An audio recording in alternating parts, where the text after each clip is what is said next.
Дүйнө сулуу ислам менен, жүрөк жумшак ыйман менен, Алла берген өмүр таттуу ошол ыйман күндөр менен. Маралдын толкунунда ыйман жан дүйнөнүн азыгы адеп ахлактык программасы сиздер менен.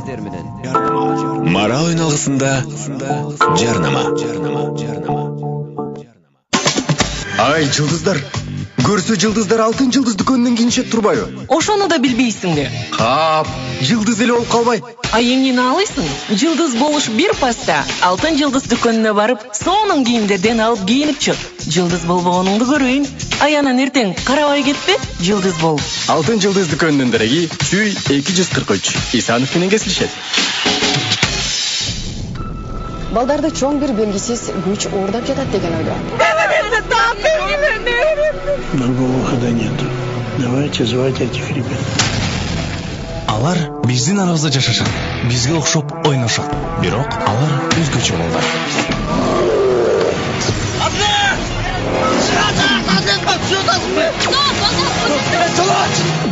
Jetix 24 январдан баштап бардык кинотеатрларда. Ишиңиз илгери болсун. Илгерилетмек бизден болсун. Жарнама үчүн 0551 20 10 00. Платформа. Билим берүү жана инсандык өнүгүү менен алектенгендердин аянтчасы. Платформа. Билимге инвестиция жасап, олуттуу ойлонгондордун программасы. Бул багытта идея багып, аны ишке ашыргандарды, конструктивдүү сунуш берип, өрнөктүү жол салгандарды кызматташууга чакырабыз. Ар аптанын жума күндөрү саат 16-да Асылбек Жодонбеков эфир аянтчасына чакырат. Арбаңыздар, урматтуу Маралдын угармандары жана көрөрмандары, кезектеги платформабызды баштайбыз. Бүгүн түз эфирде Кыргыз Республикасындагы жогорку окуу жайлар, көйгөйлөр жана перспективалар деген темада сөз кылабыз. Бул теманы талкуулоо үчүн Кыргыз Республикасынын билим берүү жана илим министринин орун басары Кожобеков Кудайберди мырза жана жогорку окуу жайлар боюнча эксперт Мырза Каримовду студияга чакырдык. Кош келдиңиздер. Урматтуу угармандар, көрөрмандар, сиздер дагы WhatsApp жана телефон аркылуу бизге талкууга катыша аласыз. Үн катыңыздар. Студиянын номеру 0312 6806, WhatsApp номерубуз 0552 680606. Кудайберди мырза, мына бүгүн эртең менен эле ушул экономикалык университеттерде жогорку окуу жайлардын ортосундагы рейтингди аныктоо боюнча семинар өтүп жатат. Ушул семинар жөнүндө алгач маалымат бере кетсеңиз. Рахмат. Бүгүн ошол жогорку окуу жайлардын окутулуп аткан багыттардын, адистиктерди мындай бири-биринен салыштырып жыл сайын аныктап туруучу өткөн жылдан баштап бизде мындай бир салт башталды. Бул ушул бүгүнкү күндө билесиздер, жогорку окуу жайларда кайсы бир багыт, бир топ жогорку окуу жайларда даярдалышы мүмкүн. Ошол даярдалып аткан багыттардын сапатын, деңгээлин мындай бир аныктоо максатында биз өткөн жылдан бери ошол багыттарды, адистиктерди орусча ранжирлөө деп коет, ошол тизип атабыз. Бул жерде негизги критерий, негизги максат бүгүн ошол былтыркы жылдын жыйынтыгын чыгарып, анан быйылкы жылы дагы кандай сунуштар бар, окуу жайларда мүмкүн кандайдыр сунуштар бар, дагы кандай өзгөртүүлөрдү, өнүктүрүүлөрдү киргизсек болот деген сыяктуу семинар болду. Негизги максат ал ошол уюштуруп аткан уюм, көз карандысыз уюм, ошол биздин талаптарга ылайык, биз сунуш кылган критерийлерге ылайык ошол рейтингди чыгарат да. Анан эң негизгиси ошол рейтингдеги карала турган суроолордун талкуусу. Бул мындай бир бүгүнкү заманбап талаптарга кайсыл окуу жайларды окутуу жооп берет деген сыяктуу негизги маселени айтсак болот. Бул атап айта турган болсок, эң негизгиси академиялык мобилдүүлүк кандай студент окуу жайларда ошол адистик боюнча, башка айтканда ошол окуп аткан студенттер, мугалимдер канчалык деңгээлде чет өлкөлүк окуу жайларга барып келип атат студенттер деген сыяктуу. Абдан жакшы. Ушул чет өлкөдө мындай атайын топ университет, топ 100 университет сыяктуу мындай ыкмалар аябай маанилүү, мындай ошондой рейтингдер чыгаруу. И ошого карата дагы ошол университетке болгон талап өсөт, же болбосо талап төмөндөйт деген сыяктуу университеттер өздөрү мындай атайын эл аралык жогорку стандарттагы бир рейтингтерге катышат да. Ушул биздин жогорку окуу жайлар бүгүнкү күндө кызыктарбы ушуга өздөрү? Же аларды мындай мажбурлоо иретинде, милдеттендирүү иретинде болуп атабы бул иш-чара? Албетте биз бул өкмөттүн деңгээлинде дагы дайым тапшырма коюлат ошондойлорду аныктоо боюнча. Негизи биз бул рейтингти баштаардан мурун изилдеген мезгилде ошол дүйнөлүк глобалдык рейтингтерде ал ошол деңгээлдеги өзүнүн критерийлери, суроолору бар экен да. Мисалы ошол эле Шанхай глобальный рейтингди ала турган болсок, аларда 4 эле суроо бар экен. Мисалы Нобелевский канча лауреат иштейт, же болбосо бүтүрүүчүлөрүңөрдүн канчасы Нобель лауреатынын ээси деген сыяктуу да. Бул суроодон биз түшүндүк, эгерде ошол жогорку окуу жайда ошондой суроолорго жооп бере турган данныйлар бар болсо, демек баягы биздин күндөлүк сапат, күндөлүк андан төмөнкү критерийлер жөнүндө эч кандай күмөн санабайбыз деген сыяктуу.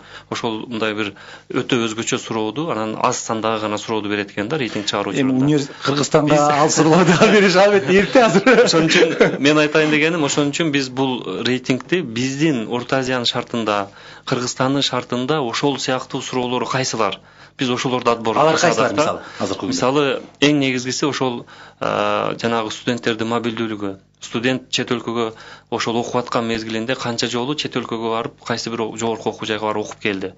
Мугалимдер кайсы деңгээлде? Саны канча?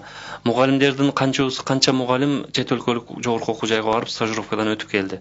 И ошол эле учурда канча чет өлкөлүк мугалим келип ошол студенттерди окутуп атат, стажировкага келип, же болбосо чет өлкөлүк канча студенттер келип окуп кетип атат. Эң негизгиси тажрыйба биринчи. Тажрыйба. Дагы кандай талаптар бар? Андан кийин ошол эле бүтүрүүчүлөргө болгон талап, канча бүтүрүүчүн кайсыл жерде иштеп атат деген сыяктуу. Анан эң негизгиси ошол мугалимдердин илимий публикацияларынын жарыялаган окумдуулугу кандай? Дүйнөлүк ошол илимий басылмаларда эки критерий бар да. Биринчиси ошол кайсы бир илимий журналдын канчалык деңгээлде окумдуулугу, бул импакт фактор деп коет. Анан кийин ар бир окумуштуудун канчалык деңгээлде окумдуулугу, ал индекс Хирша деп коет да. Мисалы үчүн биз азыр мугалимдердин рейтингин чыгарабыз ошол эле мезгилде. Ошон үчүн эң негизги басым ошол ар бир ошол кайсы бир адистикти окутуп аткан мугалимдин ошол индекс Хиршасы канча.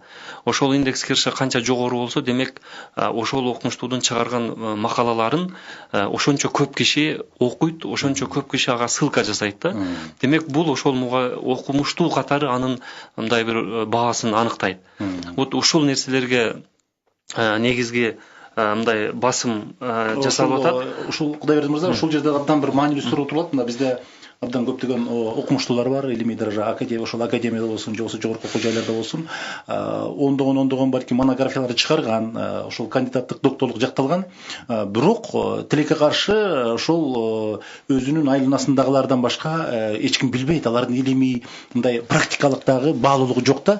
Демек ушул нерсени мындай жакшыртуу иш көрүлөт экен да. Сөзсүз бул жанагы эл аралык Web of Science Scopes деп атпайбызбы? Вот ошол журналдарга чыккан макалалар жөнүндө сөз болуп атат да. Эл аралык жанагындай илимий авторитети бар. Илимий авторитети бар журналдарга чыкса, ошолордо гана ошол автордун мындай баасын, автордун окумдуулугун аныктоо үчүн мүмкүнчүлүктөр бар да. Демек мындай жөнөкөй популярдуу, жөнөкөй гезитке чыгарып койгон макаласы макала деп эсептелбейт. Андай болбойт, бирок бир нерсени эске алыш керек. Мен жанагы глобалдык рейтингтер үчүн айттым.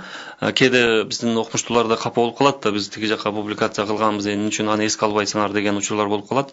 Бул жерде логика ушундай болуп атат. Эгер ошол жакта макаласы чыгып аткан болсо, калган журналдардагы макалага эч күмөн жок. Демек калган жактары дагы жакшы деген сыяктуу да. Демек окумуштуунун тигил же Илимпостун ошол илимий баалуулугу же болсо мындай өтө маанилүүлүгү ошол өзүнүн чөйрөсүндө, илимий чөйрөдө баалангандыгы, эл аралык чөйрөдө. Сөзсүз. Анан вот ушул нерсе аныкталгандан кийин биз биринчиден адистиктердин тизип коюп атабыз. Бир эле багыт боюнча 10 университет катышкан болсо, 10-уну баалы менен коюп, анын жанына ошол адистиктерди окуткан окутуучулардын, профессордук окутуучулук курамдын дагы ошол индекс Хиршасы аркылуу тизилип калып атат да. Бул жыл сайын ушуну тизип биз бүт сайттарга коюп, Кут билим гезитке жарыялап, ошонун негизинде баягы тандоо мүмкүнчүлүгү биздин абитуриенттерге түзүлүп атат. Экинчиден мугалимдерди, профессордук окутуучулук курамды ошого жараша мотивациялап, алар жыл сайын ошонун алдыга жылуудун үстүндө, өзүнүн үстүндө иштегенге шарт түзүүдө. Анан дагы бир критерий бар. Бул жерде биз өзүбүздөн кошкон, мисалы үчүн, ошол жогорку окуу жайга тапшырган студенттердин орточо баалы канча быйыл? Баягы жалпы республикалык тесттен орточо баалы канча? Кандай балл алган балдар тапшырып атат? Же болбосо алтын сертификат алган канча бала сиздин ушул адистикке келип тапшырды? Бул дагы өтө маанилүү да. Демек, ошондой күчтүү балдар келип тапшырган болсо, ал ошол адистиктин дагы рейтингин көтөргөнгө баягы ички республикалык талаптар. Сөзсүз жанагы гранттар жөнүндө өзү ошол профессордук окутуучулук курамдарын окумуштуулук даражасы, званиялери, кандайдыр бир мамлекеттик сыйлыктарга ээ болгону, башка булар дагы албетте эске алынат. Жалпы максат ушул быйыл мына экинчи жылы тажрыйбалап атабыз. Акырындап олтуруп биз бул мындай бир традицияга айлантып, ушунун негизинде чечимдерди кабыл алууга, министрликке чечимдерди кабыл алууга мүмкүнчүлүк түзөт. Абдан жакшы, чоң рахмат. Мырзабеке, мына азыр Кудайберди мырзанын айтканда, мындай көптөрдүн жогорку окуу жайга барат да, мындай скептикалык бир мындай абдан мындай сындар көп да, муну моюнга алышыбыз керек. Анан бул эл аралык бир стандарттарга чыгуунун, ошол стандарттарга жооп берген бир жакшы бир жолго коюлуп аткандай. Сиз кандай ишенесиз? Мисалы үчүн бүгүнкү күндө биздин окумуштууларыбыз ошол англис тилиндеги мындай дүйнөлүк топ университеттер менен болбосо дагы мындай орто университеттер менен тең тайлашып, ошол журналдарга өзүнүн макаласын жарыялап, эл аралык конференцияларда билдирүүлөрдү мындай жеткизүүгө кудуреттери барбы, жетеби? Потенциал барбы? Потенциал бизде бар. Муну ачык эле айтышыбыз керек. Анан азыркы мына ошол министрликтин кылып аткан иши бул биринчи кадам болуп атат да, ошо жана сапатты жакшыртуу. Анан кийин бизде өзүңөр билесиңер, мурда макала жазып эле макаланы жазып, анан өзүм акча төлөп өзүм чыгарып ошону биз эсептеп берет элдик. Мен жылына 10 макала деп, азыр жана ошо Кудайберди айтып аткан индекстер, анан citation индекс деп көп эмелер бар да. Азыр мына жакында эле биздин улуттук университеттен бир математик мугалимдин bir makalası жакшы bir jurnaldan çıktı. Ben de okup alıp abdan kuvandым да. Demek bizde potansiyel бар экен депчи. Эми бул жагынан караганда ошо биз ошого бир эле министрликти карап эле отурбай, качан булар бизге айтса ошону кылабыз деп, ар бир жогорку окуу жай өзүнүн алдына ошондой бир максатты коюш керек да, жанагы планды коюп туруп, мисалы, Казакстандын университеттери, ал президенттин указы бар, 2020-жылы Момча университет жанагы ошо рейтинг боюнча биз 100'ün içine же болсо 200'ün içine кирели дегенчи. Азыр Казакстанды карасак, азыр Казакстандын 6 университети дүйнөлүк рейтингде жанагы 1000 топ университеттин ичине кирди да, ошо 1000 ага 1000'din içine. 500'дөн киргени бар, 700, ошо 1000'din içinde 6 университети бар. Азыр 1000'дикте Кыргызстандан барбы? Кыргызстандан жок. Жок, 1000'дикте. Жүздүк жөнүндө сөз кылбай эле туралы. Тилекке каршы 1000'дикте жок. Бизде алдыбыз ошондой. Ал кайсы рейтинг боюнча? Ал ошо жана Шанхайдыкы, анан кийин US эки түрлүү рейтинг бар да, экөөнүн эмеси окшош эле. Анан ошонун ичинде Казакстандын 6 университети уже кирди. Анан ошо эмеде булардын стратегиясында 2020 деген стратегияда 4 университет 5 азыр эске албай атам, ошол топ 200'dün içine giriş керек деп жазылып турат. 2020-жылга карата. Ошондой коюлган да стратегия. Бизге дагы ошондой стратегия план кылганда ошондойлорду коюп, анан ар бир жетекчи, мисалы, ректор болуп келгенден кийин алдын ошондой максат коюш керек да, биз рейтингде каякта турат экенбиз деп. Анан дүйнөлүк рейтингди биз аны таптакыр эле биз укпайбыз, таштап койгон болбойт да. Мисалы, убагында анда биз изоляцияда калып калабыз. Изоляцияда калып калабыз. Азыр каалайбызбы, каалабайбызбы, азыр ошого баратабыз. Азыр мен бүгүн эле келатып карадым, Сауд Арабиясынан 2 университет 500'ün içine кириптир. 500'ün içinde 2 университет кирип атпайбы. Бул дагы жетишкендик. Бул дагы жетишкендик. Анын ичинде жакшы топ университеттердин ичинде Азия чөлкөмүндө Ирандыкы, эми Корея менен Кытайды айтпай эле койгон, Кытай күндөн күнгө эле Кытай күчөп баратат. Ошо рейтингдин ичиндечи, Түштүк Корея менен кошо. Ошондуктан биз бул рейтингдерге абдан маани беришибиз керек. Анан жогорку окуу жайларга ошондой бир министрлик тарапынан катуу талапты кое турган убакытта келип калды да. Келди бул убакытта. Ошого барышыбыз керек. Албетте, бул жерде Кудайберди мырза, анан абдан жакшы экен муну ошол баягы Казакстан менен биргелешип мындай өткөзүп аткан жыйынтык. Анан ошол өзүңүз айткандай жанагындай эл аралык мындай барандуу ошондой жанагындай топ 100 университеттин, топ 200, топ 1000'дин арасында киргенге биздин бүгүнкү күндө Кыргызстандын жогорку окуу жайлары даярбы же болбосо кызыкчылыктары барбы? Бүгүнкү күндө биз баштап аткан маселе бул биздин дагы ошол стратегиялык документтерге кирди да, биринчиден ошондойлорго катышсын дегендей. Экинчиден ушул биздин монол башталыш ошол акырындап чоң рейтингтерге катышканга бир жол ачканга даярдык катары болуп атат да. Себеби эмне үчүн индекс Хирша деп атабыз? Демек ал публикация жасаган публикациясы ошол жанагы эл аралык журналдарда чыгат. Эл аралык журналдарда чыккандан кийин ал ошол дүйнөлүк университеттер аны окуйт. Алар ссылка жасай баштайт. Окутуучу демек өзүнүн англис тилин, чет тилди үйрөнгөнгө аракет кыла баштайт. Ошентип отуруп жанагы чет өлкөлүк студенттер келет. Андан сырткары дагы бир багыт катары жанагы азыр аккредитация деп киргизилген да. Вот биз эки багытты карап атабыз да. Биринчиден ар бир программа боюнча, ар бир адистик боюнча университет көз карандысыз аккредитациядан өтсүн. Бул ошол сапатты кепилдөөчү документ болуп эсептелет. Экинчиден ушул рейтинг аркылуу биз алардын окутуучулук курамдын илимий потенциалын, жанагы мүмкүнчүлүктөрүн аныктайбыз дагы. Өз кезегинде көз карандысыз аккредитацияны өткөргөн аккредитациялык агенттиктер эл аралык реестрлерге кириш керек да биздин жобо боюнча. Демек ошол эл аралык деңгээлде таанылган агентстводон өткөн адистик уже жанагы рейтингтерге катышканга дагы мүмкүнчүлүгү жогорулайт. Ошентип отуруп, акырындап отуруп, ар бир университет өзүнүн күчүн аныктап туруп, анан жогорку рейтингтерге катыша баштайт деген үмүт болуп атат. Эл аралык рейтингге кирсе, ошол жакта тизмеси же болбосо окумуштуулардын составы ошондой бир кызыктуу бир илимий макаласы болсо, демек жанагындай билим берүү туризми деген сыяктуу кандайдыр чет өлкөдөн ушул адистен, ушул профессордон билим алам деген балким студенттердин саны өсөт. Сөзсүз бул жанагы бардык эле дүйнөлүк азыр ишке орношкону барганда башка болгондо ал университеттин деле атын сурабай кайсы аккредитациялык агентстводон өткөн деген аккредитацияланган бул окуу жай деп сурайт да. Ошол деңгээлде ошол аталган агенттик допустим демек окуу жайдын эл аралык жанагындай аккредитацияланган стандарттарга жооп бериши бул абдан бир маанилүү көрсөткүч. Маанилүү, өтө маанилүү көрсөткүч. Анан акырындап олтуруп биз бүгүн мына бир жактуу бизде жок, биз катышпайбыз дегенге чындыгында бүгүнкү биздин мындай салыштырмалуу алып караганда ошол дүйнөлүк рейтингде даже Америка менен Англиянын эле университеттери кирип атпайбы кээ бир рейтингде. Себеби алардын баягы суроосуна дагы байланыштуу да. Биздин рейтингдин суроолор бизди бүгүнкү жогорку окуу жайлардын көтөрүлгөнүгө кайсы бир мүмкүн 1 жыл өтөт, 2 жыл, 3 жыл өтөт, андан дагы жесткираак суроолор кире баштайт. Ошентип олтуруп биз ал деңгээлге чыгалы деген максат болуп атат да. Абдан жакшы. Демек азыркы кадамдар жанагындай дүйнөлүк топ 100 университетке, 200 университетке кире албаса дагы, демек муну бир салтка айландыруу, демек баягы ордунан жылдыруу сыяктуу. Бул убакта бул баягындай буга чейин мындай рейтинг чыгарылбай калды да. 40-25 жылдан бери таптакыр эле чыгарылбай калды, туурабы? Бул жерде айта кетчү нерсе ошо рейтингти жалпы дүйнөлүк рейтинг, анан кийин чөлкөм боюнча Азия чөлкөмүнүн рейтинги, анан кийин жанагы Россия, Индия, БРИКС деп коет, алардын өзүнүн рейтинги бар. Абдан жакшы да. Эгер биз дүйнөлүк жалпы рейтингде ошо 1000дин ичине кире албасак дагы, Азия чөлкөмүнө киргенге аракет кылыш керек да. Эми азыр Азия чөлкөмүнө, вот конкреттүү университеттер жөнүндө сөз кылсак, макул дүйнөлүк рейтингге азыр эме кыла албайт экенбиз. Биз Нобель жөнүндө сөз кылыш да мүмкүн эмес да. Ал эми ушул чөлкөм боюнча бизде мындай кайсы университеттер бүгүнкү күндө мындай тең тайлашып, эл аралык деңгээлдеги мындай мелдештерге же болбосо мындай рейтингтерге катыша алат?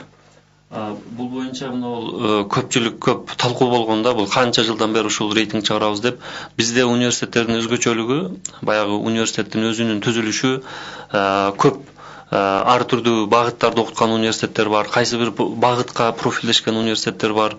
Ошон үчүн мындай биз багытты, ошол багыттар кайсы окуткан адистигине жараша рейтингде баштадык да. Жалпы рейтинг чыгаруу учурунда көпчүлүк учурда биздин нааразычылык көп болуп кетет да. Мисалы үчүн бизде бул багыт боюнча же буларда көп болот, булар чоң университет, кичине университет деген сыяктуу.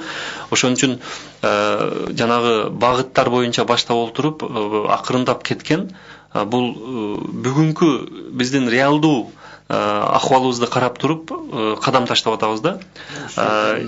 Эртең бүрсүгүнү мисалы үчүн ал сөзсүз булар Орто Азиядагы азыр ошол эле аккредитациянын талабында бар университеттин миссиясы деген. Мисалы үчүн ошол жерде ар бир университеттин өзүнүн индивидуалдык максаты болот. Кимдир бирөө өзүнүн кайсы бир критерийлери менен өзүнүн ичинде өздөрү аныктайт. Допустим, мен Кыргызстанда мынанчанчы турам, же болбосо мен Орто Азиядагы мыкты 5 окуу жайга кирем, же Азиядагы деген өздөрүнүн миссиясы, максаттары бар. Бирок ошол максатка биз эми жалпы ар бир адистиктеги окуткан адистиктери, алардын чакырылган мугалимдери мынтип дүйнөлүк ошол билим берүү системасына аралаштыруу керек болуп атат да. Көбүнчө бизде баягы автономдуу болуп эле өз ичинде эле өзү менен өзү кайнап башка жакка чыкпай калган үчүн ушул акыбал болуп атат да. Таң караштуу университети мына өзүңүздөр билгендей мына 2000-жылдарга чейин мына 2010-жылга чейин эле Кыргызстанда бир ушундай бир тенденция болуп кетти да. Россияда жүрсө, каякта жүрсө дагы эптеп эле диплом керек деп университеттер мындай фабрика сыяктуу эле бир айналып калганда диплом печаттоочу, дипломду бир басып чыгаруучу нерсеге айланып калганда, себеп дегенде баягы ата-энелердин же болбосо ошол университетке тапшырып аткан студенттердин мындай сабатсызыраак деп албетте орой айтсак болот, мынан диплом керек деп тапшыра беришкен дагы натыйжада эч бир адистиктин баалуулугу калбай калган. Ушул мезгилде дагы бир маанилүү маселе, азыр университеттердин мисалы үчүн кайсы адистик, мисалы үчүн чет жактарда, мисалы үчүн ошол эле Түркия болобу, Орусияда болобу, тигил же университеттин тиги адистиги күчтүү деп мындай ишенимдүү айтып атканга мүмкүнчүлүк бар да. А бизде ушундай бир кайсы критерий, жалпы республикалык тестирүүдөн башка дагы бир башка критерийлер бар? Азыр ушул биз рейтингти, бүгүнкү чыгарган рейтингти ошол адистиктердин кимиси быйыл кандай позицияда турат дегенди аныктаганга мүмкүнчүлүк түзүлдү да. Мисалы үчүн ушул экономика боюнча дээрлик 15-20 университет даярдайт. Ошол 20-сыны катары менен тизип, биринчиси 100 балл, экинчиси 99 балл деп тизип, биз кут билимге жарыялап, сайттарга жарыялап атабыз да. Ал деген сөз биздин мектептин бүтүрүүчүсү, ата-эне ошону карап туруп, мисалы мен экономика багытына барам десе, чечим чыгарганга толук мүмкүнчүлүк түзүлүп атат да. Анан баягы мен белгилеп кеткен ошол аккредитация багытында бул эми кээде ушундай дооматтар көп болгонун себеби мурунку биздин ошол сапатты текшерген критерийлерибиз мындай сапаттык критерий болбостон сандык критерийлер болуп калган да. Мынча компьютер бар, мынча стул бар, метр квадрат бар деген сыяктуу жалаң сандык гана индикаторлор болуп калган да. Мына 17-жылы биз бекиткен акыркы талап, сапат менен байланышкан талап жалаң сапаттык критерийлер. Окутуунун натыйжасы эмне болуш керек? Анан сураганда эксперт жанагы количество санды текшербестен, мисалы кызыктар тараптар деп коет, ошол эле студенттердин өзүдөн, ата-энелерден, анан эң негизгиси ошол адистикти бүтүп иштеп аткан иш берүүчүлөрдөн барып интервью алат.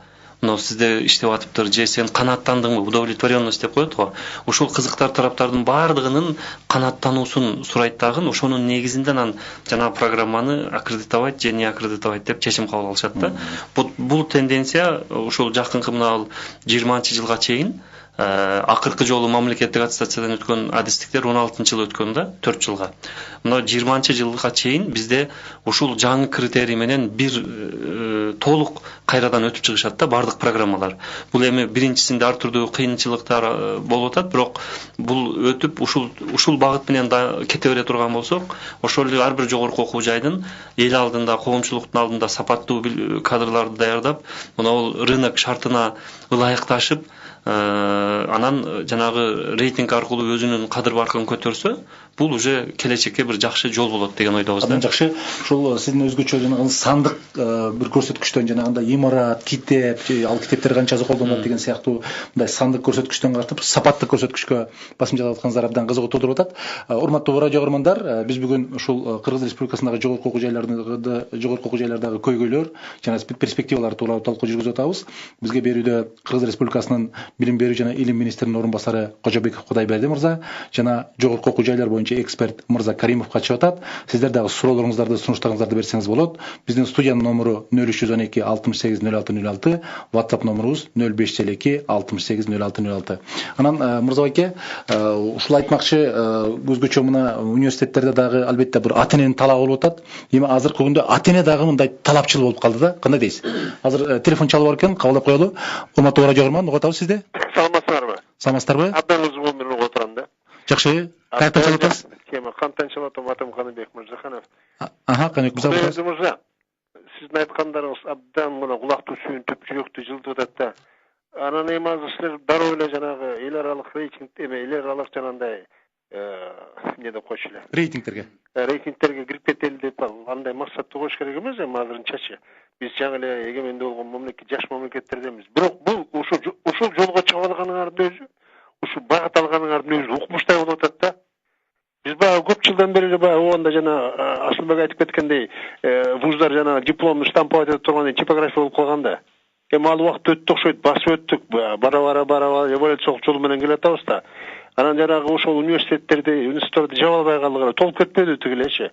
Эми ушул силердин берип аткан рейтингтерден сапатына жараша Анан жана преподавательский профессор состав аларда кызыгуу пайда болуп, анан ошонтип өз алдынча жанагы вуздар жана ошолордун рейтингтерди ала албаган, ошо силердин Кыргызстандын ичинде элечи эч кандай бага жетпегендер алар акырындык менен өз алдынча жок болот. Бул башка мамлекеттерде да ушундай болгон.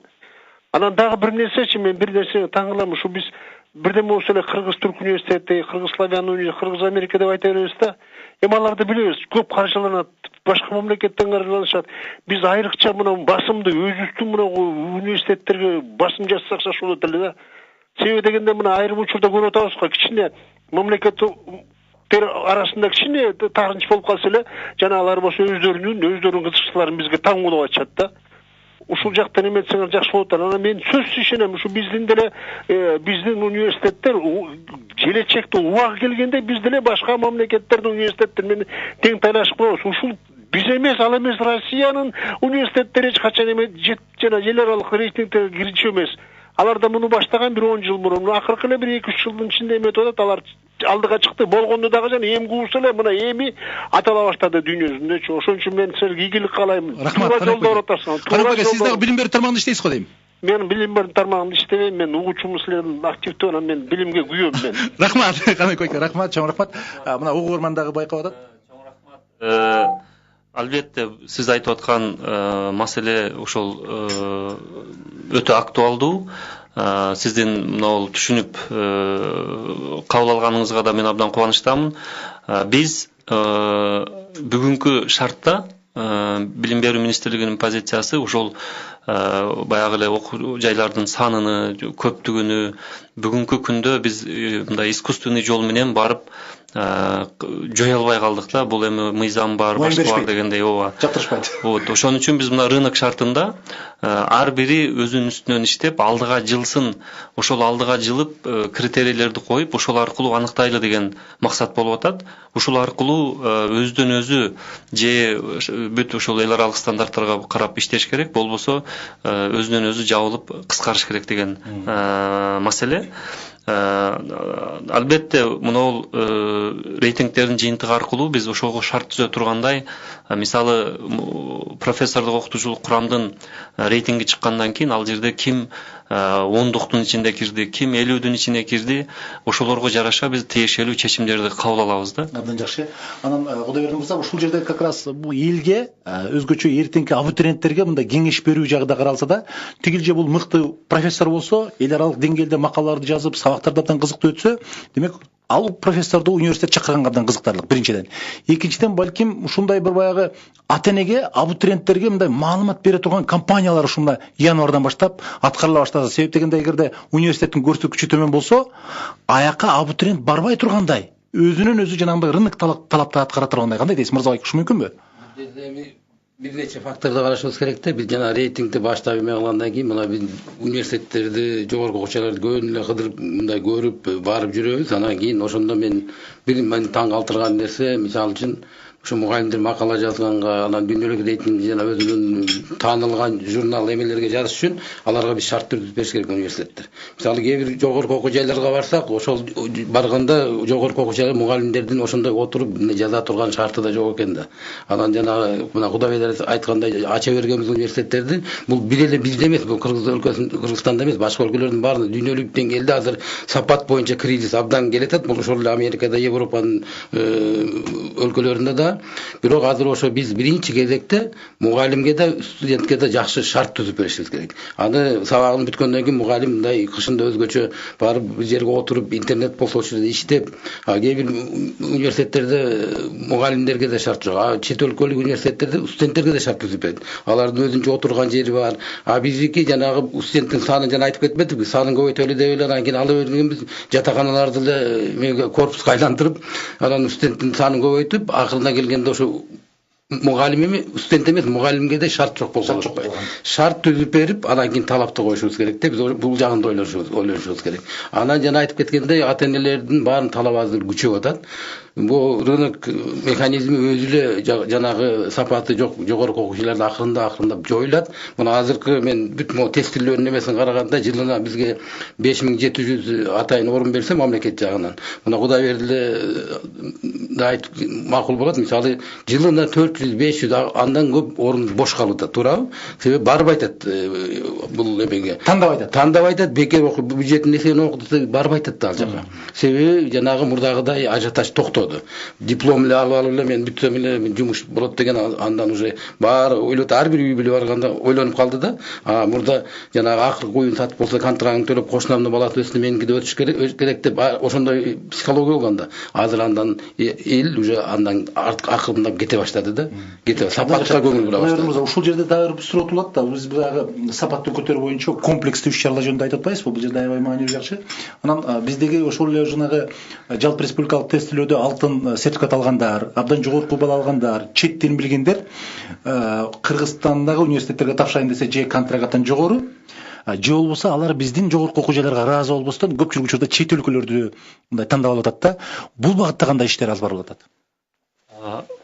Бул мурунку сөз боюнча да мен кошумчалап кетким келип атат. Азыр эмне үчүн ошол баягы жогорку окуу жайлар белгилүү нерселерге көңүл бурбай шарттары жөнүндө сөз болуп атпайбы?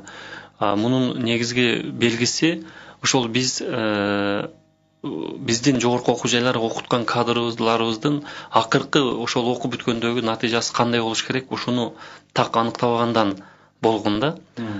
Бүтүрүүчүнүн портрети. Эгерде ошол портрет так болсо, анан ошол портретке жетип атабызбы, жетпей атабызбы деп жана түзүлө турган шарт ошодон чыгыш керек да. Эгер биз муну жерде өзгөртпөсөк, анда тиги жакка жетпей калабыз деген сыяктуу. Ошон үчүн бүгүнкү күндөгү биздин дагы бир чоң багыт бул баягы бизде квалификационный требование деп коет го. Иш берүүчүлөр, мамлекеттик ишкана болобу, жеке ишкана болобу, ошол өзүнүн квалификациялык требование талаптарына, мисалы юриспруденция боюнча жогорку билимдүү болсун деген эле талаптар менен чектелип келгенбиз да. Бүгүнкү рынок шартында ошол жерде так колунан эмне келиш керек, ушул нерселер так жазылыш керек болуп атат. Бул компетенциясы. Да. Бул үчүн жалпы улуттук квалификациялык системаны кайра карап чыгыш керек болуп атат да. Ошого мына жакын күндөрү биз законопроект кирет. Ал жерде ошол улуттук квалификациялык система, анан профессионалдык стандарт деген түшүнүктөр кирет да. Ошол түшүнүк киргенден кийин бизде ар бир кызматчынын орду, кызмат орундардын профессионалдык стандарттары түзүлөт. Жогорку окуу жайларды дагы баягы бир жактуу күнөөлөгөндө болбойт да. Себеби жогорку окуу жай жалпы эле билим берүү, бул ошол иш берүүчүнүн заказын аткарыш керек да. Бизде бүгүн көп учурда сен жакшы даярдабай атасың, сапатка даярдабай атасың деп жалпы сөз менен айтып атабыз, бирок төмөнкүдөй 5 компетенцияны даярдап беришиң керек эле, 3-өүн даярдап, 2-өсүн даярдай албайсың деген жоопту айта албай атабыз да. Вот ушул нерсени мына квалификациялык система бекисе, ар бир жумушчу орундун ошол профессионалдык стандарттары бекилсе, ошол профессионалдык стандарттар так жазылат да. Мугалим болсо төмөнкүдөй нерселер колунан келиш керек деген. Вот ошондо анан окуу жайлар өзүнүн билим берүү программаларын түзүп атканда мен муну камсыздашым керек деп иштей баштайт. Вот ушул багытта бүгүн аябай чоң бир ишке кетип атат. Эгерде ушул закон өтүп калса, буюрса жакынкы ушул айдын ичинде бүтүп калар, бизге толук мүмкүнчүлүк түзүлөт. Ошол биздин иш берүүчүлөр менен чогуу олтуруп, профессионалдык стандарттарды жасап, анан ошонун негизинде анан билим берүү стандарттарын ошого ылайыкташтырганда да. Ал эми жанагы жалпы республикалык тесттин жыйынтыгы боюнча айтканда, мисалы бүгүнкү күндөгү биздин мына рейтингке киргизгенибиз да ошон үчүн болуп атат да. Канча алтын сертификат бүткөн бала сизде окуйт деген. Жалпы республика тестилөөндө жыйынтыгы. Сөзүңүз оозуңузда, Кудай бердимиз, азыр телефонду кабыл алып коелу. Радио көрмөн, угуп атабыз сизди. Саламатсыздарбы? Биз жанатан угуп атабыз, анан Казакстан менен салыштырып жатышпайбы? Казакстан кыздары жанагы алдыңкы жылдары 200-100кө кошулат депчи. Анан биздикилер эрте талап коюп аткан жокпу? Анткени казактардын биз университеттерин билебиз, ал жакта аябай көп каржы маселесин көтөрүп берген да. Бизде мисалы үчүн жогорку окуу жайда иштеген орто мугалимдер 8.000 сом алат. Ушун тегереги да. Мамлекеттик университеттер айтып атам да. Анан алар жана сиздер айтып атасыздар, баягы международный журналдарга өзүнүн макалаларын чыгарыш керек деп. Мисалы үчүн Ринс деп чыгарып коюшкан. Ринске бир макаланы жарыялаш үчүн орто журналга эле, импакт фактору 0 болбогон журналга жарыялаш үчүн 8.000 ушундай 100 кереги турат. $100 айласында акча төлөш керек. Скопска жарыялаш үчүн $1000 турат. Анан бул сиздер баягы эртерээк эметип аткан жоксуздарбы? Каякта биринчи талап баягы шартта айтты, бир айтып кетти бир агай. Шарттарын көбөйтүш керек. Шарттарын көбөйтүп, айлыктарын көбөйтсө, бизде окумуштуулар аябай көп. Дүйнөлүк деңгээлге чыга турган. Абдан жакшы. Сиз дагы ушул жогорку билим берүү системасында иштейсизби? Ошол системада иштейм, мен жакындан билем ал жактычы. Маселе ал башка жактан сиздер. Түшүндүк. Суроомуз түшүнүктүү. Чоң рахмат. Радио Арман ушул жогорку билим берүү системасында иштейт. Демек биздеги реалдуу жагдайды туура белгилеп кетип атат да. Ушул жерде тактап коюш керек да. Бизде албетте бүгүнкү күндө ушул сурооду жанагы рейтинг былтыр башталып жаткан мезгилде дагы көп беришкен биздин профессордук окутуучулук курам кесиптештер. Бул ушул именно Web of Science Scopes журналдарына чыккан макалалар көпчүлүк учурда эгер ошол жерге чыкса, биринчиден ал акысыз, экинчиден ал гонорар төлөп берет да. Ошону так аныктап коюш керек да. Анан демек биздин угарманда маалымат киши бир жаңылыш. Да, ошондой окшойт. Анан кайра ошо өзү белгилеп кеткендей, ошол рейнс эмне үчүн кирбей атат? Көпчүлүк ошол журналдар жанагы айткан акчасын төлөсө эле публикацияга чыгарып коюп аткан үчүн бул мына эл аралык деңгээлде камтылбай атат да, мисалы үчүн. Демек айрым учурларда жанагындай эл аралык стандартка жооп беребиз деген журналдар жана индекске, рейтингге кирбей калат. Алар акча алат, бирок кандай жерде бир маселени азыр мындай ой маягына чыгарып коеюн. Ушул биздеги бүгүнкү негизги максат, эгерде могул биздин ар бир жогорку окуу жайдын өзүнүн илимий журналдары бар да, вестниктери бар. Вот ушул журналдардын өзүн ошол Web of Science Scopes'тун талаптарына жеткирип, ошолордун базасына киргизгендин үстүндө биздин жогорку окуу жайлар иштей баштаганга биз мүмкүнчүлүк түзөлү деп атабыз. Себеби алар ошол жактан макала чыгаруу үчүн ошол базада турган журналдарга макаласын жарыялаш керек. Акырында олтуруп жогорку окуу жай өзү ойлоно баштайт. Демек биз ушундай жеңилдик киргизиш үчүн эгерде биз ушул базага кирсек, ал тиешелүү түрдө жогорку окуу жайдын рейтингине, кадыр баркына, бардыгына таасир этет да. Ойду айтып кеттиң, анткени мына биздин ушул угармандын кабары жок болсо керек. Эгер өзүнүн кесибине байланышкан, мисалы математиканын атайын өзүнүн журналы бар, бүт дүйнөлүк деңгээлде жалаң математиктер чыгарат да. Анан ал орусча жазылса деле аны которгон кудурети барлар бар да. Анан жанагы акча төлөйт деген тил билбегендик дагы өтө негизги критерий. Эгер жакшы макала болсо, мына бир эле мисалды айтайын. Мына жана ошо айтпадым, Улуттук университеттин проректору илимий жактан атын унутадым. Ошол кишинин математиканын абдан чоң бир макаласы англис тилинде чыкты да. Бул дүйнөлүк мындай кадыр бартуу журналга чыкты. Эми жана Кудайберди айткандай, эгер мен макалам бир дүйнөлүк деңгээлдеги жакшы бир эмеге чыкса, мен акча мага гонорар берет. Мен төлөбөйм акчаны. Акча төлөбөйм. Анан бизде дагы жана ушу биздин жанагы университеттин вестниктеринин сапаты, мен ачык эле айтайын, мындай бир топ оңдошубуз керек да. Анткени аны жанагы чет өлкөлүк атайын кесипкөй журналдарда жана peer review деп коет. Мисалы биз үчөөбүз математик болсо, мен макала жазсам, менин макаламды ушу башка бирөөлөр окуп, анализдеп, анан кийин 3-4 кишинин эмесинен өткөндөн кийин анан жанагы редакционный коллегия айтат, бул макаланы чыгарсак болот деп. Ал журналдын кадыр баркы бар да. Адискөйлөрдүн сынынан өтөт. Сынынан өтөт, адискөйлөрдүн сынынан өтөт. Себеби ал математика болобу, география журнал болобу, дүйнөлүк деңгээлде алардын өзүнүн кадыр баркын аброюна шек келбегендей макала чыгыш керек да. Мына ошондой макала чыгарганда аны орус тилинен да которот, ошондой атайын котор берген мүмкүнчүлүктөр да, бөлүмдөр да бар. Анан ошол макала жакшы чыккандан кийин бир сонун бир эме алат, гонорар алат. Эгер макала ушундай эле бир сенсационный макала болуп кетсе, бир чоң конференция, илимий конференцияга өздөрү алып барып, акчасын да төлөп, ошол кишинин жанагы чыгымдарын төлөп берет да. Анан дүйнөлүк деңгээлде алып чыгат да. Себеби ошондуктан бизге маалыматтын аздыгы болуп атат бул. Анан Мырзабек, ушул жерде дагы бир суроо туулат да. Балким кээ бир учурда бизде ошондой бир потенциал бар. Бирок ошондой бир чөйрөдө аралашпагандыгы үчүн, балким ошол университеттин талаптары дагы жогорку деңгээлде болбогондугу үчүн кадрдык жактан дагы өсө албай аткан учурлар жокпу? Ушуну айтып коюм да, бизде туура белгилеп атат, потенциал бар. Бардык мүмкүнчүлүк бар. Просто биз азыркыдай мондой шарттар болмоюнча, баягы көнүп калган боюнча эле келатканбыз да. Бүгүнкү мынау мисалы жөнөкөй эле мисал катары, эгерде кимдир бирөө азыр бир ошол эл аралык журналга макаласын жарыяласа, канча жерге пайда келтирип атат да. Мына биринчи кезекте бүгүн мына ВАК дагы киргизди. кандидаттык диссертацияны жактоо үчүн сөзсүз жок дегенде бир ошол журналда макала чыгыш керек. Докторлук жакташ үчүн жок дегенде көп чыгыш керек деген. Бул деген сөз мына жеке өзү үчүн илимий даража алуу үчүн пайдасы болот. Дагы ошол биз угармандарга түшүндүрүп кетишибиз керек. Мурун ошол казак жана чет өлкөдөн 2 макала чыксын, 3 макала чыксын десе де, баягы чет өлкөдө аты бар журналга чыгарып койчу да. Демек, мындай талап өтпөйт. Өтпөйт. Экинчиден ошол окутуучу кайсыл адистикке сабак берип аткан болсо, ошол адистиктин жанагы республиканын ичиндеги рейтингке салымын кошот.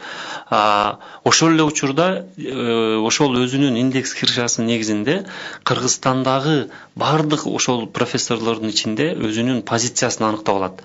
100, 200, 500 киши катышса, ошол 500дө 400-чү позицияда экенмин быйылкы окуу жылда дегенге, ошол мугалимге өзүн өзү баалаганга мүмкүнчүлүк. Ааландашуу деген ушул да, туурабы? Демек, натыйжада ал профессордун башка университеттерге да, ал университеттерге иштөө шансы жок эмес. Шансы жок. Анан дагы эң негизгиси, кечирип коесуз, бизде көп мына жогорку окуу жайларда, кафедраларда доомат кафедранын ичиндеги мугалимдердин деңгээли жөнүндө сөз болот да. Мисалы, кафедра башчы өзүнүн кафедрасындагы мугалимдерге түздөн түз мына быйылкы окуу жылда жок дегенде бир ушул жака макала чыгарасың деген талапты кое баштайт. Эгер ошол чыгарса, анан кийин кафедранын деңгээли көтөрүлө турган болуп калды, уже табигый түрдө. Ошол эле учурда кээ бир дооматтар бар, мисалы мына эл аралык чет өлкөлүк университеттерди бүтүп келген, ушундай журналдарга макала чыгарган биздин жаш бүтүрүүчүлөр келип ишке орношо албай жүрөт деген дагы учурлар бар да. Демек, же алар көтөрүлүш керек өзүнүн үстүнөн иштеп, же ордун бошотуп, тиги ошондой мүмкүнчүлүгү бар мугалимди ишке алып келгенге уже кафедра, факультеттер дагы кызыктар боло баштайт да. Өзүңүз айткандай, Кудайберди мырза, демек, жанагындай сандык көрсөткүчтөр бизде баланча доктор, профессор бар дегендик, эгерде алар жанагындай эл аралык деңгээлге чыга албаса, ал көрсөткүч болуудан барабар калыш керек деген сөз. Бул жерде дагы бир нерсени айта кетиш керек да, жана биз мобилдүү деп атпайбызбы? Мобилдүү дегенде студенттин жана Кудайберди айтып кетти, мугалимдердин мобилдүүлүгү депчи. Анан бизде бир мындай бир эме бар экен, проблема бул мындай. Себеби жанагы университеттердин рейтингин чыгарганда канча пайыз мугалим чет өлкөдөн келип силерде иштейт, канча пайыз студент силерде иштейт, атайын ошого да баа берилет. Анан бизде тилекке каршы чет өлкөдөн мугалимди алып келип иштетип, алар кээ бирлери биз айтып атпайбы жана айлык аз деп. Кээ бир мугалимдер аларда жана чет өлкөлүк мугалимдерде университетте 5 жыл же 7 жыл иштегенден кийин университет аны 1 жылга жөнөтөт, каалаган жериңе бар, атайын илимий изилдөөгүндө өткөрүп кел. Айлыгы сакталат университеттенчи. Аларга айлыктын деле кереги жок, маянанын делечи. Бирок алар келип, атайын ошо университетке келип сабак берип, кадимкидей эле мыйзамдын чегинде иштейин десе, бизде кээ бир тоскоолдуктар бар экен да. Бул биз көрдүк да, мисалы ошондойлорду. Ошондуктан эгер чет өлкөдөн келип мугалим университетте жогорку окуу, мисалы улуттук университет болобу же башка университет болуп иштесе, себеби жанагы аутсайда да айтпайбызбы англисче, ал келип сын көз менен карайт, могу жерин мындай кылалы, тигиндей кылалы. Анан мисалы мен тил билбесем да, мен математик болсом, ошол математик чет өлкөдөн келсе, экөөбүз чогуу иштеп, чогуу макаланы соавтор болуп чыгат да, анан ошондо бул дагы бир оңой жолу да, жана тил билбейбиз деп көп эле айтып атпайбыз, чыгара албайбыз. Анан кийин ошо чогуу иштейт да, чет өлкөдөн келген мугалим чогуу. Анан студенттерди көбөйтүшүбүз керек. Мисалы студенттердин санында чет өлкөдөн ошол келгенде ал студенттер, чет өлкөдөн келген студент биздин студенттер менен чогуу ар кандай сабактарда жүрүп, аларда бир жакшы ойлорду алып келет, аларда сын көзү менен карайт. Жанагындай биз өзүбүз мактай бербейбиз да, алар көрө, силерде бир жакшы жактар бар экен. Алар бизди башкалар айтса, анан кийин бизге өзүбүзгө да мындай бир аброй бир топ көтөрүлөт да. Абдан жакшы. Анан көбүрөөк мына Кудайберди мырза дагы көбүрөөк мындай мамлекеттик мекеме тараптан, министрлик тараптан, өкмөт тараптан айтылып аткан нерсе, анан деги эле университеттер курулганда, ошол 13-14 жылдан баштап, булар автономияны өздөрү сактап калышкан. Университеттик жагында бирден көбүнчөсүн өздөрү булар абдан бир көз каранды эмес мекеме катарында. Ошондой көз карандар эмес мекеме катарында университеттерде өзүндө кызыкчылыктар бүгүнкү күндө мындай бөлүп айта аласыздарбы? Кандай кызыкчылыктар бар? Бул жерде жана өзүм айтпадым, ошо англисче айтканда академик фридом деп коет, ошо көз каранды болбош керек да. Анан бул жерде азыр кээде эле баарын министрликке айтып атпайбызбы, момундай жагы бар, тигинде. Бирок мен жана Орта Азия боюнча ар бир эмени барып көргөндө биздин кыргыз Кыргызстанда биздин өлкөдө жогорку окуу жайларга бир топ жеңилдик бар да, жеңилдик.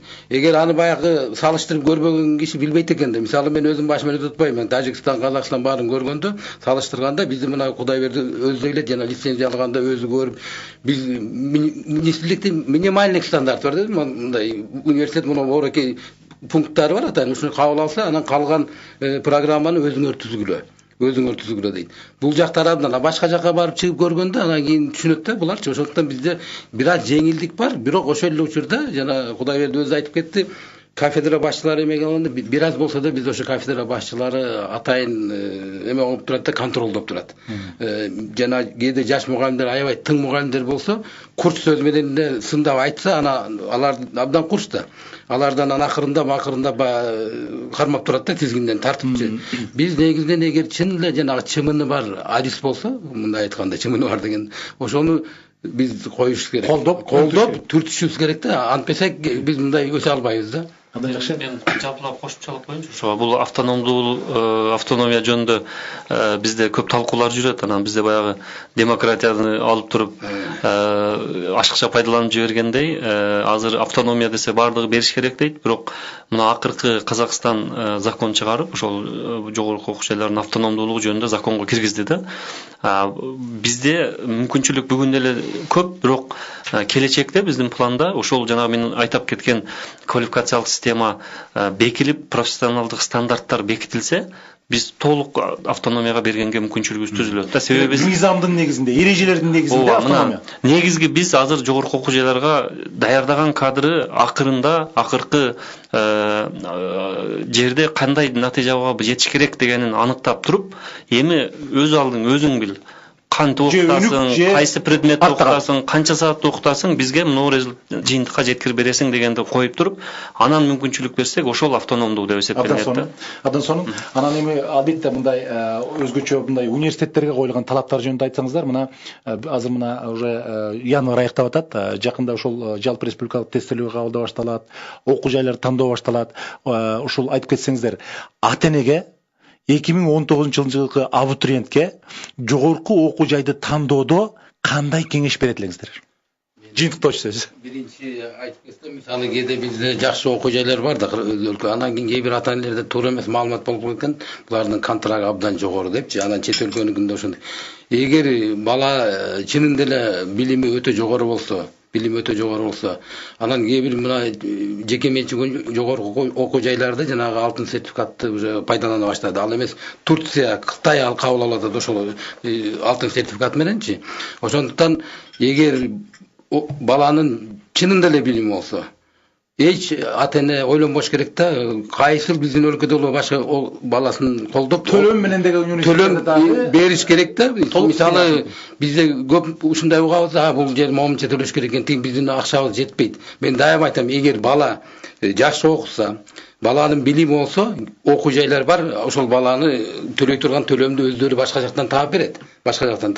Ошондуктан ата-энелерге, анан окуучуларга айта кеткен, эч кандай төлөм жагынан коркпогула, өзүңөргө ишенсеңер, билимиңер болсо, баргыла. Жакшы. Мен ата-энелерге, бүтүрүүчүлөргө бир эле кеңеш берет элем. Бүткөндөн кийин ошол кайсы бир өзүнүн жөндөмүнө жараша албетте багытты тандоо. Экинчиден сөзсүз ошол жогорку окуу жай болобу, кандай окуу жай болсо дагы барып жогорку окуу жайга мен ушул багытты бүтсөм кандай натыйжага жетем деген сурооду берсе. Мен ким болом? Мага 1, 2, 3, 4, 5 деп айтып бергиле деген сурооду берсе. Анан ошол натыйжага жетүү үчүн күн сайын ошол окуу жайдан талап кылуусу суранат элем да. Эң негизгиси ошол жөндөмү менен тапшыруу, андан кийинси анан дээрлик майда маселелер боюнча дээрлик биздин бүгүн коомчулук мындай эле тааныш деп ойлойм. Азыр бүгүн ошол көбүнчө ата-эне, студенттер, абитуриенттер ошол өзүнүн мүмкүнчүлүктөрүн, жана мен айткан сапаттык индикаторлорду өздөштүрүп, алар дагы ошол негизги кызыктар киши катары талап кыла башташ керек да. Абдан жакшы. Тилекке каршы бизге берилген убакыт аякка калды. Урматтуу радио көрөрмандар, бүгүн бизде Кыргыз Республикасынын билим берүү жана илим министринин орун басары Кожобеков Кудайберди жана жогорку окуу жайлар боюнча эксперт Мырза Каримовдор болушту. Берүүнү мен Асылбек Жодонбек алып бардым. Көрсөтүүнүн режиссеру Назгүл Акунова. Кийинки эфирден жолугушканча сак саламатта туруңуздар. Платформа билим берүү жана инсан